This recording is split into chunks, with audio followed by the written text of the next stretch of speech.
Coverage ન્યૂઝમાં આપનું સ્વાગત છે। નજર કરીએ સમાચાર પર।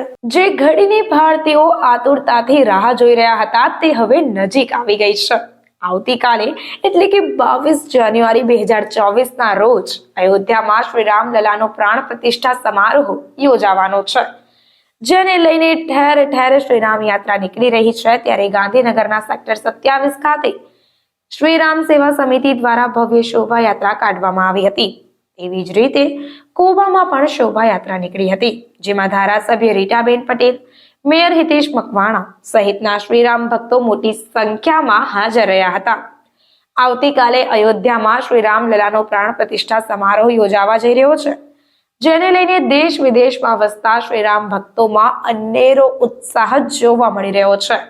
ગાંધીનગરમાં પણ અયોધ્યાના મહોત્સવને લઈને વિવિધ મંદિરોમાં શ્રી રામધૂન, પૂજા અર્ચના તેમજ શોભાયાત્રા સહિતના ધાર્મિક કાર્યક્રમોનું આયોજન કરવામાં આવ્યું છે।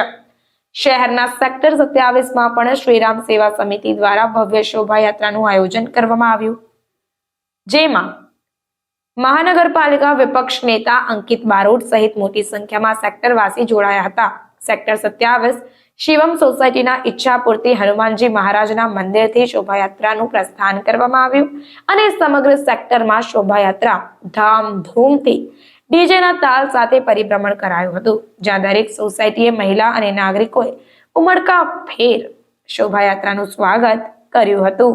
अन्य खबरों के लिए चैनल को सब्सक्राइब कीजिए।